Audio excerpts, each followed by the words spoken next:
Saya katakan bahwasanya Al-Imam Nawawi membolehkan bid'ah hasanah. Al-Imam Al-Iz bin Abdissalam juga membolehkan bid'ah hasanah. Al-Imam Syafi'i juga membolehkan bid'ah hasanah. Tetapi bid'ah hasanah yang dimaksud oleh mereka para imam bukan yang dimaksud oleh masyarakat umum. Yang dimaksud dengan bid'ah hasanah oleh mereka adalah sarana-sarana. Contohnya apa? Makanya saya akan bacakan di sini perkataan Al-Iz bin Abdissalam tentang yang dimaksud oleh bid'ah hasanah oleh beliau.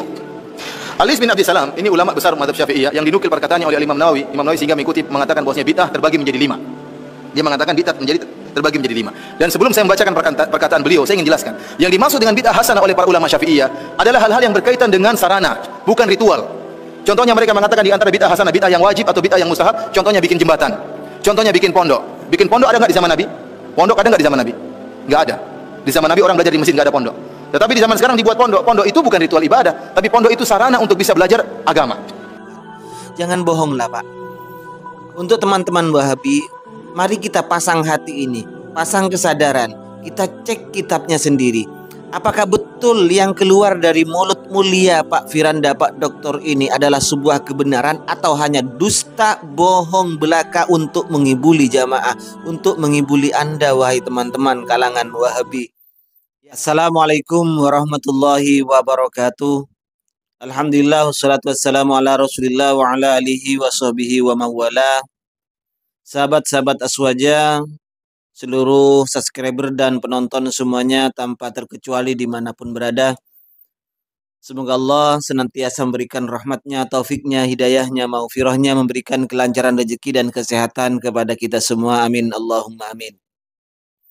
Pak Ustadz Firanda, Pak Doktor, tolong ya, kasihani umat ini, kasihani jamaah Anda.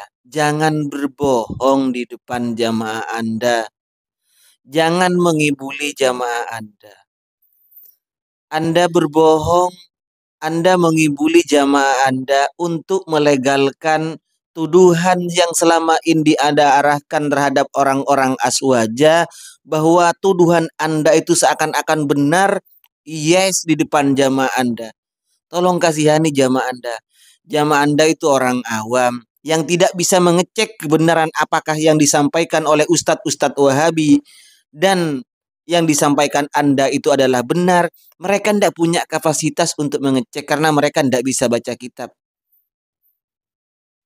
Anda mengatakan bahwa memang benar ulama Syafi'iyah, bahkan Imam Syafi'i mengatakan bid'ah itu dibagi menjadi 5. Sebagaimana Imam Izzuddin bin Abdissalam, Imam Nawawi, bahkan Imam Syafi'i sendiri. Tetapi bid'ah menurut mereka, beliau-beliau ini adalah bid'ah dalam urusan sarana, bukan ritual. Jangan bohonglah Pak. Untuk teman-teman Wahabi, mari kita pasang hati ini, pasang kesadaran, kita cek kitabnya sendiri. Apakah betul yang keluar dari mulut mulia Pak Firanda, Pak Doktor ini adalah sebuah kebenaran atau hanya dusta, bohong belaka untuk mengibuli jamaah, untuk mengibuli Anda wahai teman-teman kalangan Wahabi? Ya. Pertama, mari kita cek. Karena memang benar yang disampaikan oleh Imam Syafi'i, Imam Nawawi, Imam Izzuddin bin Abdissalam dan tokoh-tokoh ulama Syafi'i lainnya itu adalah sebuah sarana, bukan ritual dalam masalah bid'ah hasanah.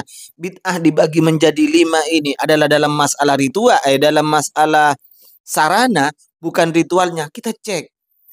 Sudah kontradiksi antara perkataan Firanda dengan tuduhannya selama ini. Pak Firanda dan orang-orang dari Ustadz Wahabi ini, Sutat Wahabi ini selalu mengatakan, menggembar-gemborkan, menuduh orang yang berkunut itu adalah bid'ah. Siapa yang memfatwakan kunut itu adalah sunnah? Imam Syafi'i. Ya Allah.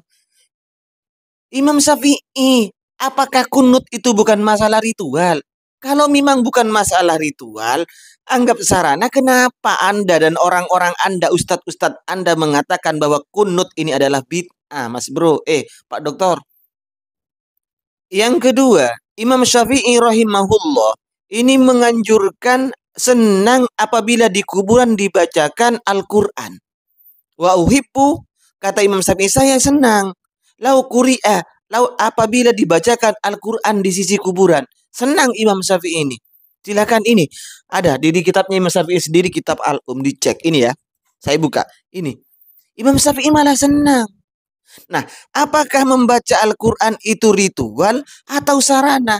Kalau memang sarana maksud Imam Syafi'i bid'ah itu, kenapa membaca Al-Quran di kuburan dianggap bid'ah oleh Anda dan kelompok Anda, Pak Firanda? Ini kebohongan Anda. Yang kedua, Imam Nawawi rahimahullah. Kata Anda, kalau memang maksud Imam Nawawi rahimahullah itu, yang dimaksud bid'ah hasanah atau bid'ah yang dibagi 5 adalah urusan sarana bukan ritual. Kita cek. Imam Nawawi sebagai madhab Syafi'i mensunnahkan talafut bin niat. Nah, kenapa orang-orang Wahabi menganggap bid'ah kalau ini memang sarana? Ya, kalau memang sarana, kenapa dianggap bid'ah ini, Pak Wiranda?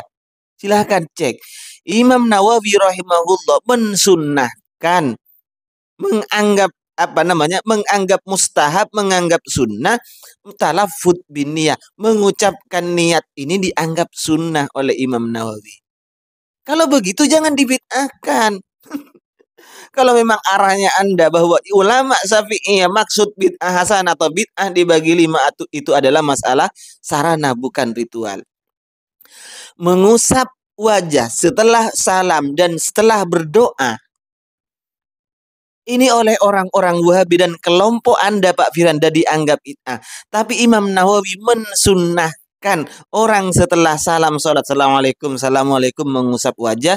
Kemudian Imam Nawawi juga mensunnahkan setelah berdoa untuk mengusap wajahnya. Loh, kalau seperti itu kenapa dianggap bid'ah oleh ente, Pak Firanda? Kalau memang Anda yang dicekokkan terhadap jamaah Anda itu adalah masalah sarana bukan masalah ritual. Imam Syafi'i dan ulama Syafi'iyahnya. Yang ketiga adalah Imam Izzuddin bin Abdissalam. Izzuddin bin Abdissalam ini yang membagi bid'ah yang menjadi 5. Kemudian oleh Anda perkataan Imam Izzuddin bin Abdissalam membagi bid'ah menjadi 5 itu adalah urusan ritual, urusan sarana bukan ritual. Kita cek kitab beliau. Benarkah perkataan Firanda itu? Ternyata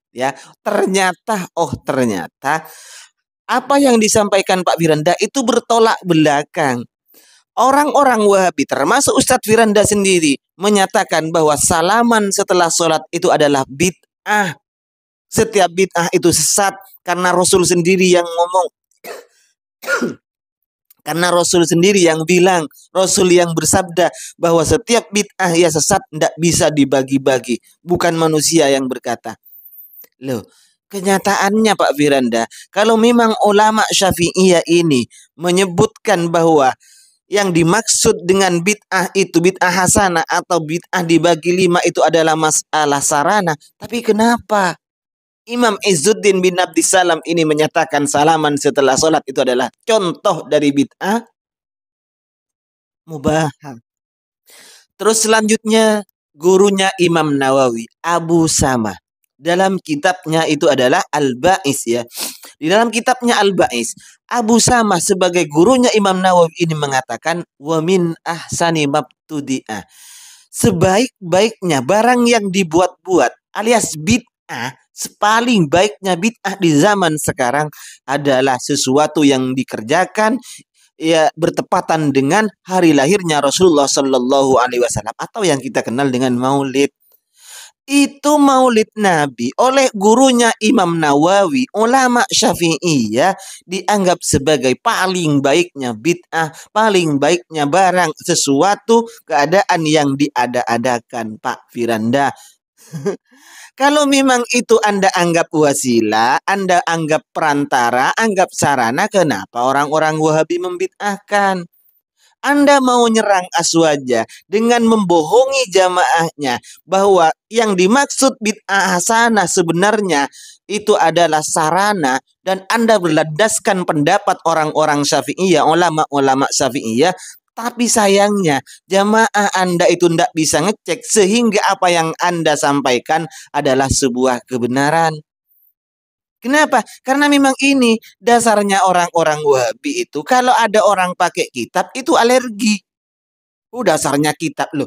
Orang-orang Wahabi dasarnya apa? Dasarnya kemampuannya hanya telinganya saja mendengarkan dari ustadznya. Kemudian pendapat ustadznya dianggap itu yang benar. Padahal kalau dia punya kemampuan untuk mengecek apa yang keluar dari mulut ustadznya itu, kita cek benar apa enggak. Buktikan dengan kitab orang-orang yang disebut itu.